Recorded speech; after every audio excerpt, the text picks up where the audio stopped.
In the year 2347, Earth was a planet that had finally found peace after centuries of fighting among its people. Wars over land, resources, and beliefs were now stories told in history books.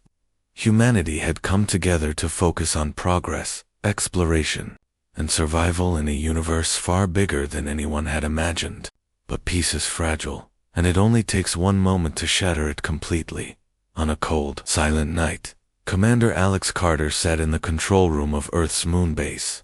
His tired eyes scanned the monitors in front of him, watching streams of data flow across the screens.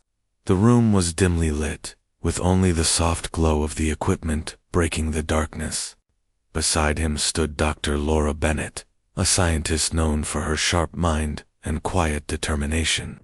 Her fingers moved quickly over a keyboard as she analyzed an unusual energy reading that had appeared near the edge of the solar system. At first, the signal seemed like nothing more than a random anomaly, something that could be explained by cosmic radiation or a malfunctioning satellite. But as the minutes passed, the readings grew stronger and more defined. It wasn't natural. Whatever was out there, it was artificial land. It was heading straight for Earth. "Alex," Laura said suddenly, her voice steady but laced with concern. "You need to see this." She pointed to one of the monitors, where a cluster of red dots had begun to form. Each dot represented a massive object moving at incredible speed. Within seconds, the dots multiplied, forming a pattern that left no room for doubt. A fleet, no, an armada was approaching. Alex leaned closer, his jaw tightening. He had seen simulations of alien invasions during his military training, but this was real. This was happening right now. "How long until they reach Earth?" he asked, his voice calm despite the storm brewing inside him. "Less than 24 hours, Laura replied, her eyes never leaving the screen. "They're moving faster than anything we've ever recorded." Before either of them could process what this meant, the lights in the control room flickered, and a low hum filled the air. A message was coming through. On the main screen, static gave way to an image: a towering figure with pale gray skin, glowing blue eyes, and armor that shimmered like liquid metal. Behind him, rows of similarly armored beings stood silently, their expressions unreadable. "I am Overlord Krylos of the Zorathian Empire," the figure began, his deep voice resonating through the room. "Your primitive species has been deemed unworthy of continued existence. However, we are not without mercy. Surrender your resources, and we may spare your lives." The transmission ended as abruptly as it had started, leaving Alex and Laura staring at the blank screen in stunned silence. For a moment, neither of them spoke. The weight of what they had just heard pressed down on them like a physical force. Finally, Alex broke the silence. "Did he really just call us primitive?" he muttered, shaking his head. "If they think we're going to roll over and hand everything over, they don't know who they're dealing with." Laura turned to face him, her expression serious. "Alex, this isn't just about pride. If they're as advanced as they seem, we don't stand a chance in a direct fight. We need to warn Earth immediately." Nodding, Alex activated the communication link to Earth's Central Command. Within minutes, leaders from around the globe were alerted to the impending threat. Panic rippled through the channels as news of the alien fleet spread. Governments scrambled to prepare defenses, though everyone knew they were woefully unprepared for an enemy of this magnitude. Back on the moon base, Laura couldn't shake the feeling that there was more to the situation than met the eye. Something about the energy readings didn't add up.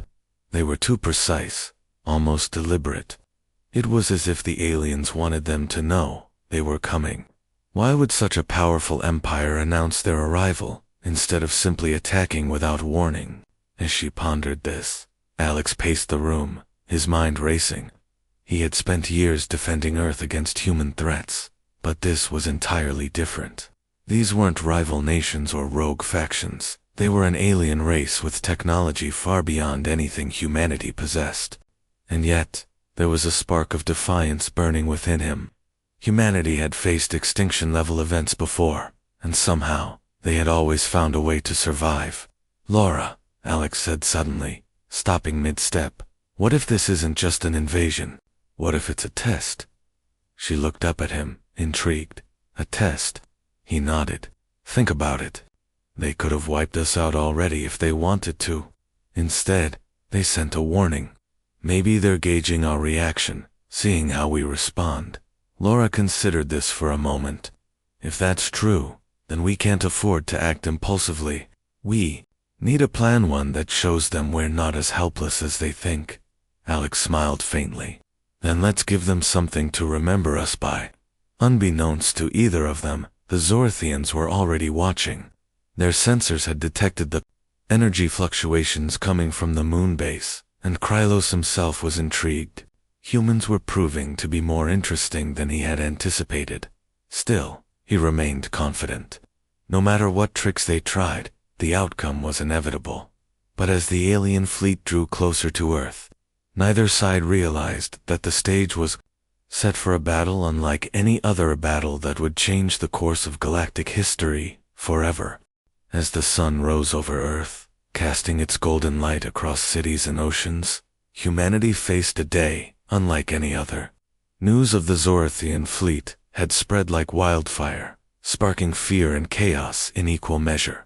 Streets that were usually bustling with life now felt eerily empty as people stayed indoors, glued to their screens, waiting for updates from world leaders.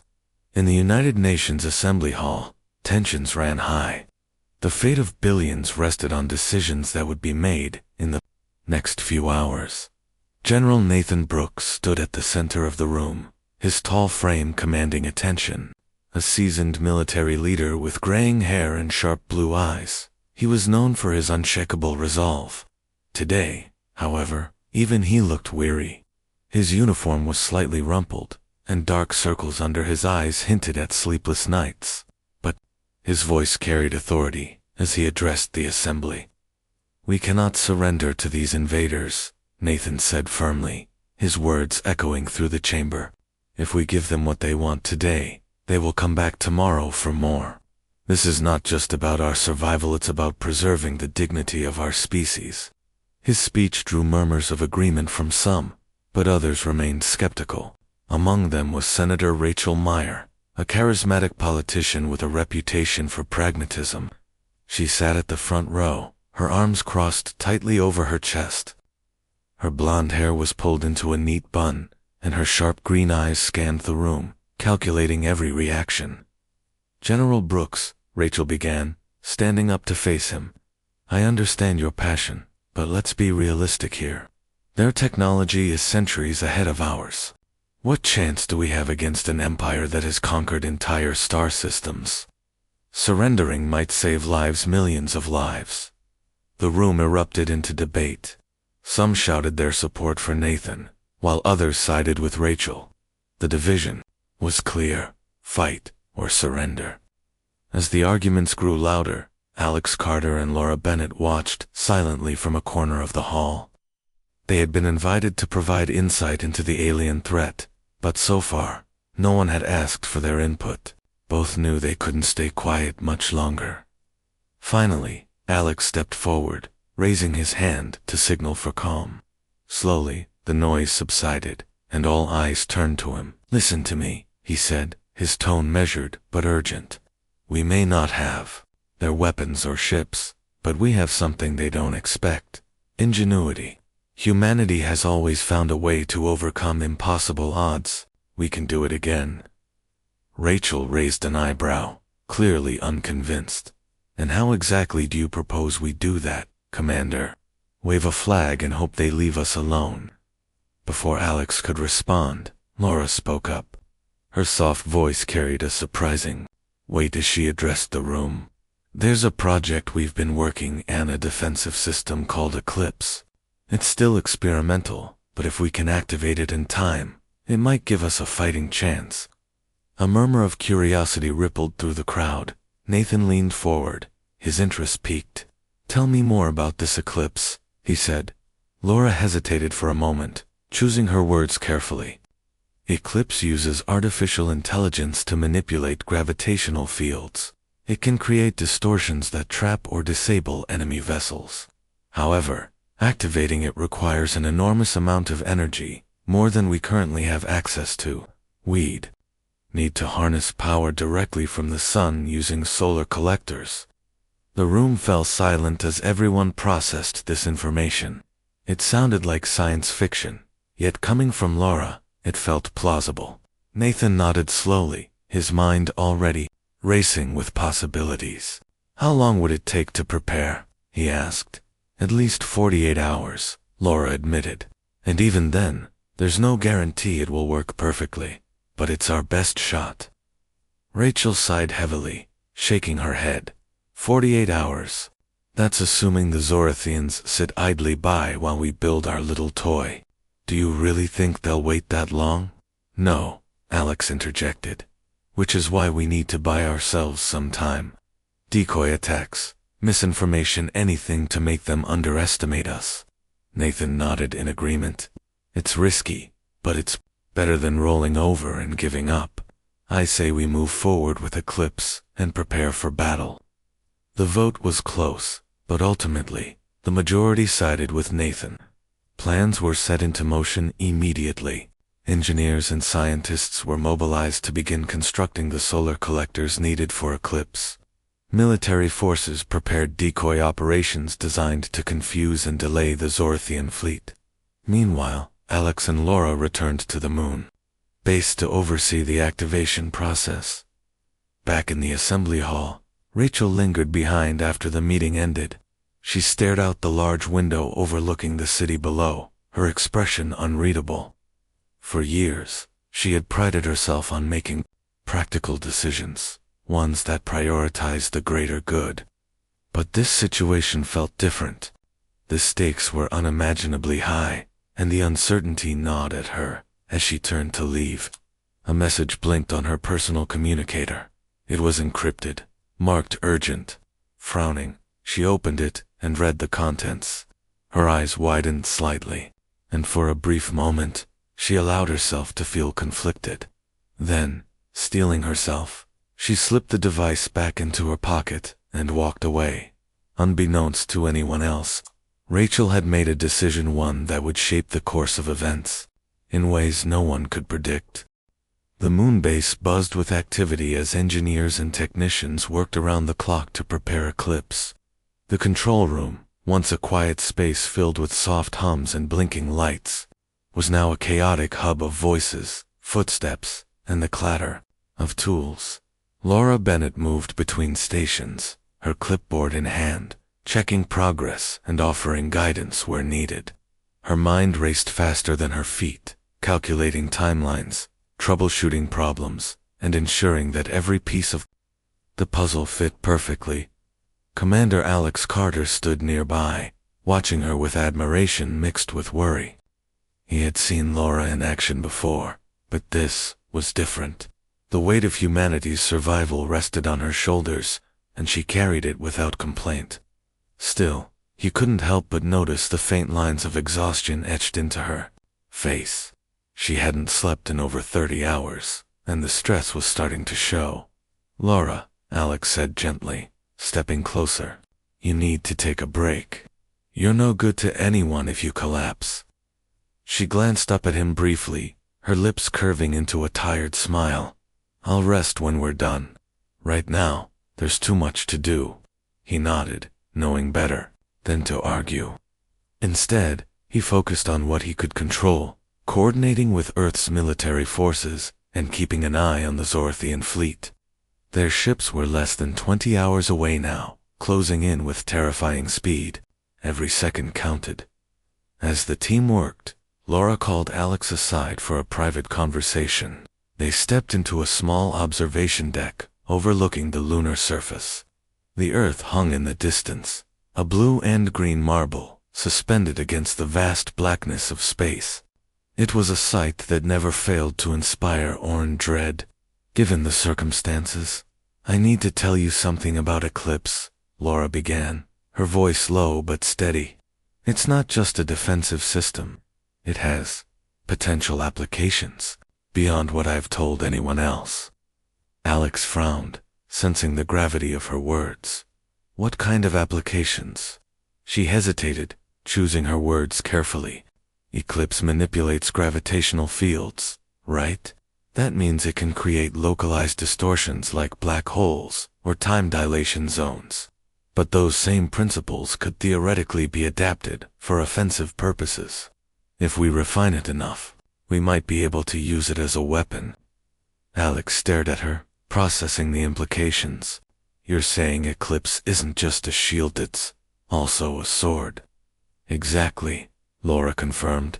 But activating it in combat mode would require even more power than we're planning for. And it hasn't been tested yet. There's a risk it could destabilize and cause catastrophic damage just to the Zorathians, but to us as well. Alex ran a hand through his short-cropped hair, thinking hard. If we pull this off, it could turn the tide in our favor. But if we fail... He trailed off, letting the unspoken consequences hang in the air. Laura nodded grimly. I know. That's why I wanted to tell you first. If things go south, someone needs to make the call whether to push forward or shut it down entirely. Alex met her gaze, seeing the burden she carried reflected in her eyes. We'll cross that bridge when we come to it, he said finally. For now, let's focus on getting Eclipse ready. We'll figure out the rest later. Back in the control room, the team faced another challenge. One of the solar collectors, a massive device designed to harness energy from the sun, had malfunctioned during testing.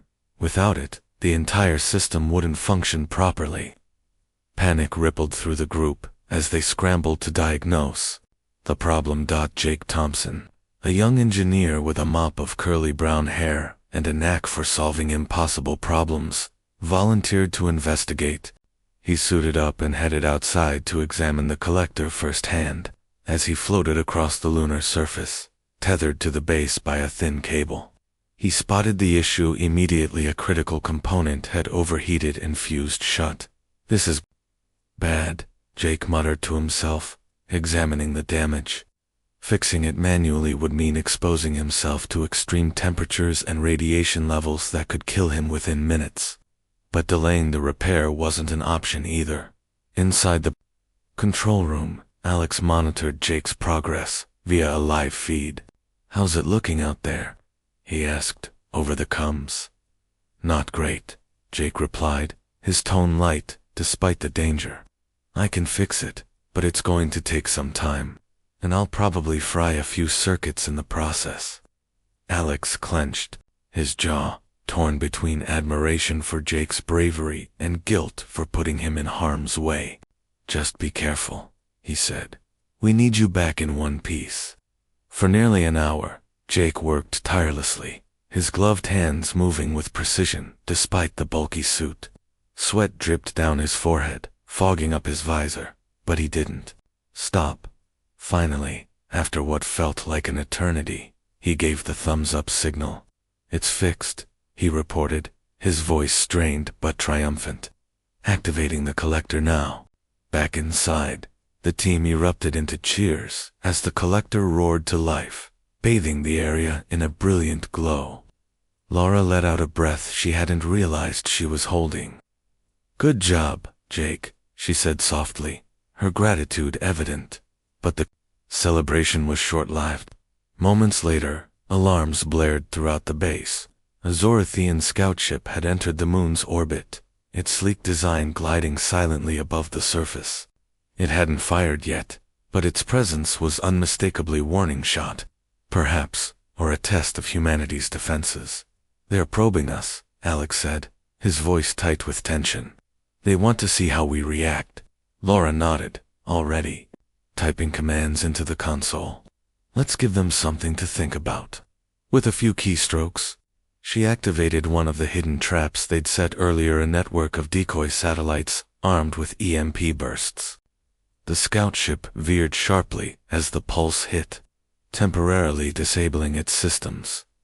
Nice work, Alex said, a hint of pride in his voice. That should buy us a little more time, but deep down, Both knew it was only a matter of hours before the full force of the Zorathian fleet arrived, and when that happened, nothing would be certain except the courage of those who stood their ground and the sacrifices they were willing to make. The clock ticked down relentlessly, each second feeling heavier than the last. The Zorathian fleet loomed closer, their massive ships blotting out the stars like an approaching storm. Earth's leaders and scientists worked tirelessly, but the weight of the impending invasion pressed down on everyone. Fear spread across the planet, seeping into every corner of human life. Yet, amidst the chaos, there were moments of quiet determination, people refusing to give up, even when hope seemed distant. In the United Nations Assembly Hall, General Nathan Brooks paced back and forth, his boots clicking against the polished floor. He had spent the past 12 hours coordinating military strategy with global forces, ensuring that every available asset was ready to engage the enemy. His phone buzzed constantly with updates from commanders around the world, but he ignored most of them, focusing instead on the big picture. Humanity needed unity now more than ever, and Nathan was determined to lead by example. Senator Rachel Meyer sat nearby, her expression unreadable. She hadn't spoken much since the meeting earlier, but her mind was far from idle. Her decisions still haunted her, gnawing at the edges of her conscience. When she had received that encrypted message, it hadn't come from Earth, it had come from the They had reached out to her privately, offering assurances that if she helped them, humanity would be spared. All they wanted in return was information about Eclipse. Rachel had hesitated at first, torn between loyalty to her species and the survival of billions. In the end, she had chosen what she believed was the lesser evil. She leaked partial details of the project to Krylos, the Zorathian overlord, hoping to buy time or at least mercy. But as she watched Nathan pour his heart into defending Earth, guilt began to creep in. What if she had made a terrible mistake? What if her betrayal only sealed humanity's fate? Her thoughts were interrupted when Nathan approached her. "Senator," he said, his tone sharp but controlled. "We need your support now, more than ever. The people are scared, and they're looking for leadership. We can't afford division right now." Rachel forced a smile, though it didn't reach her eyes. "I'm doing everything I can, General. You have my word." Nathan studied her for a moment, sensing something beneath her calm exterior, but he didn't press further. Instead, he nodded and walked away, leaving Rachel alone with her thoughts. Meanwhile, on the moon base, Alex Carter and Laura Bennett continued their work on Eclipse. Progress was steady, but the pressure was mounting. Every update from Earth reminded them how little time they had left. Less than 12 hours now. The Zorathians were closing in, and the decoy operations designed to delay them were beginning to falter. Reports trickled in of scout ships probing deeper into Earth's defenses, testing weaknesses and gathering intelligence. Laura stared at the monitors, her fingers flying over the keyboard as she fine-tuned the AI algorithms controlling Eclipse. "We're almost there," she muttered under her breath, though whether she was reassuring herself or Alex, she wasn't sure. Alex stood beside her, his arms crossed over his chest. He glanced at the countdown timer on the wall. 11 hours, 47 minutes. "Do you think it'll be enough?" he asked quietly. Laura paused, her hands hovering above the keys. "Honestly, I don't know, but it's the best shot we've got." As if on cue, alarms blared through the base once again. Another Zorothian ship had entered the moon's orbit, this one larger and more menacing than the previous scouts. It didn't attack immediately, instead, hovering ominously above the surface, scanning the area with advanced sensors. "They're getting bolder," Alex said, his voice tense. "They must know we're up to something." "They do," Laura replied, grimly, "which is why we need to act fast." She turned to the communications console and patched through to Earth's Central Command. "This is Dr. Bennett at the moon base. We've detected increased activity from the Zorathians. Their main fleet is likely to arrive ahead of schedule. Advise all units to prepare for immediate engagement. On Earth, Nathan received the transmission and quickly relayed the warning to military leaders worldwide. Orders were issued, troops mobilized, and civilians evacuated from major cities. The atmosphere was electric with anticipation, a mix of fear and resolve, gripping the hearts of millions. Back on the moon base, Jake Thompson returned to the control room after completing another round of repairs. His face was pale, and dark circles ringed his eyes, but he still managed a weak grin. "Anything else you need me to fix?" he asked, leaning against the doorway. Laura shook her head. "You've done more than enough, Jake. Get some rest, while you can." Jake nodded and shuffled off to find a quiet corner where he could close his eyes, even if just for a few minutes. Laura watched him go, her heart heavy with gratitude and guilt. Too many sacrifices had already been made, and the battle hadn't even begun yet. Hours passed, and the tension grew unbearable. On Earth, families huddled together, praying for a miracle. Soldiers prepared themselves mentally and emotionally for what might be their final stand. And on the moon base, Alex and Laura worked side by side, their movements synchronized as they brought Eclipse closer to activation. Finally, the moment came. The countdown timer hit 0, signaling the arrival of the Zorathian fleet. Through the observation window, Alex and Laura watched as dozens of massive ships descended upon Earth, their hulls glinting ominously in the sunlight. It was a sight both beautiful and terrifying, a display of power unlike anything humanity had ever faced. Overlord Krylos appeared once again on the main screen, his glowing blue eyes piercing through the darkness. "Your defiance has amused us long enough," he declared, his voice cold and commanding. "Surrender now, or perish." For a brief moment, silence filled the room. Then, without hesitation, Laura activated Eclipse. The system hummed to life, its energy coursing through the solar collectors and amplifying exponentially. A faint vibration rippled through the base as gravitational fields began to distort around the Zorathian fleet. Krylos's expression shifted slightly, a flicker of surprise crossing his otherwise emotionless face. "What is this?" he demanded. "It's called Eclipse," Laura said, her voice steady, despite the adrenaline coursing through her veins. "And it's not surrender." The battle was about to begin. The activation of Eclipse sent ripples through the void of space, invisible to the naked eye, but felt by every being aboard the Zorathian fleet. Overlord Krylos stared at the screen, his glowing blue eyes narrowing as he processed what was happening. For a moment, there was nothing, just silence and the faint hum of energy building in the distance. Then, without warning, the gravitational distortions began to take effect. One of the smaller Zorathian ships, positioned at the edge of the fleet, suddenly veered off course. Its sleek metallic hull groaned under unseen forces, twisting unnaturally, before imploding into itself. The crew inside had no time to react, their screams silenced as the vessel collapsed into a singularity, miniature black hole created by Eclipse's manipulation of gravity. "What is this sorcery?" Krylos growled, his voice laced with both anger and disbelief. He turned to his advisors, who scrambled to make sense of the readings flooding their consoles. "Explain." "It's some form of artificial gravity manipulation," one of them stammered, his hands flying over the controls. "They're creating localized distortions that destabilize our ship's structural integrity." Krylos clenched his fists, his armor shimmering faintly as his temper flared. Humans were supposed to be primitive, weak, a species unworthy of notice beyond resource extraction.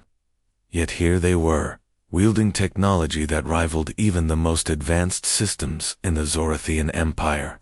This was not part of the plan. Back on the moon base, Alex Carter watched the chaos unfold with a mixture of awe and dread. The monitors displayed real-time data from Eclipse, showing how the gravitational anomalies were spreading across the battlefield. Ships that strayed too close to the distortions were either torn apart or trapped in temporal loops, unable to break free. It was working, but it wasn't perfect. Laura, Alex said urgently, pointing to one of the screens. Look at this. Some of the larger ships are holding steady. They're adapting. Laura nodded, her brow furrowed as she analyzed the situation. Their shields must be stronger than we anticipated. We'll need to recalibrate Eclipse if we want to take them down. Before she could act, however, alarms blared throughout the base. A new transmission came through, this time originating from Earth's Central Command. General Nathan Brooks appeared on the screen, his face taut with urgency. Commander Carter, Dr. Bennett Weave, got a problem. One of our own has been feeding information to the Zorathians. Alex froze, his blood running cold. What? Who? Nathan hesitated, then exhaled sharply. Senator Rachel Meyer. She leaked details about Eclipse to Krylos. That's why they seem to know exactly what we're doing. For a moment, no one spoke. Laura's hands hovered over the keyboard, trembling slightly as the weight of the revelation sank in. Betrayal cut deeper than any weapon, and knowing that one of their own had sabotaged their efforts made the situation feel even more hopeless. That's why their shields held up, Alex muttered, his voice low and bitter. She gave them enough intel to prepare. Nathan nodded grimly. I've already ordered her arrest, but it might be too late. If Krylos knows how Eclipse works, he'll find a way to counter it. Laura straightened, her resolve hardening. Despite the betrayal. Then we change the rules. We can't let them predict our next move. How do you propose we do that? Alex asked, his tone tinged with desperation. Instead of answering, Laura turned back to the console and began typing furiously. Her fingers moved with precision, inputting commands that altered Eclipse's operational parameters. We'll overload the system, she explained. Push it beyond its limits. It'll create unpredictable distortions, ones they won't be able to anticipate. Alex's eyes widened. Are you sure about this? You said yourself that pushing Eclipse too far could destabilize it completely. I'm aware of the risks, Laura replied, her voice steady despite the danger. But if we don't do something drastic, we lose everything anyway. As she worked, Alex couldn't help but admire her determination. Even in the face of overwhelming odds, she refused to give up. Still, the thought of losing control of Eclipse terrified him. The potential for catastrophic failure loomed large, threatening not just the Zorathians, but also Earth itself. On Earth, Rachel Meyer sat alone in her office, her hands trembling as she stared at the blank screen of her communicator. News of her arrest had spread quickly, and now she was trapped, awaiting judgment. Part of her had hoped her actions would save lives, but instead, they had only made things worse. The guilt was suffocating. Her thoughts were interrupted by a knock at the door. Before she could respond, it swung open, revealing General Nathan Brooks. His expression was unreadable, but his presence filled the room with an unspoken authority. Senator Meyer, he said, his tone clipped. You have a choice. You can stay here and face justice, or you can help us fix this mess you've created. Rachel blinked, caught off guard by his words. What? What do you mean? We need someone who understands the Zorathians' mindset, Nathan explained. Someone who can anticipate their moves. If you cooperate fully, we may consider leniency. Tears welled up in Rachel's eyes as she realized the magnitude of her mistake. I'll do whatever it takes, she whispered. Just tell me what to do. Meanwhile, back on the moon base, Eclipse reached critical capacity. The energy coursing through the system caused the entire facility to vibrate, lights flickering as the strain grew unbearable. Outside, the effects were even more dramatic. Gravitational anomalies expanded rapidly, engulfing multiple Zorathian ships in waves of distortion. Some vessels shattered instantly, while others were dragged into chaotic orbits, colliding with each other in fiery explosions. Krylos roared in frustration, slamming his fist against the armrest of his throne-like chair. Enough, he bellowed. Focus all firepower on the moon base. Destroy their weapon. Missiles streaked through space, heading directly for the lunar surface. Alex saw them coming on the radar and shouted a warning. Incoming. Everyone, brace yourselves. The impact shook the base violently, sending equipment crashing to the floor. Sparks flew from damaged consoles, and smoke filled the air. Despite the chaos, Laura remained focused, her hands still flying over the keyboard as she adjusted eclipses. Settings. We need 30 more seconds, she yelled over the noise. Just 30 seconds. Alex grabbed a fire extinguisher and doused a nearby blaze, his heart pounding in his chest. You've got it, he shouted back. Just hold on. Finally, with mere moments to spare, Laura hit the final command. Eclipse surged to life once more, unleashing a massive gravitational pulse that rippled outward like a shockwave. The remaining Zorathian ships were caught in its wake, their shields failing as they were pulled into the even Krylus's flagship, the largest and most heavily armored vessel in the fleet, struggled to maintain stability. Through the observation window, Alex and Laura watched as the alien armada crumbled before their eyes. Relief washed over them, followed quickly by exhaustion. They had done the impossible. They had fought back against an empire that had never known defeat. But as the dust settled, a single question lingered in their minds. Was this truly the end, or merely the beginning of a much larger war?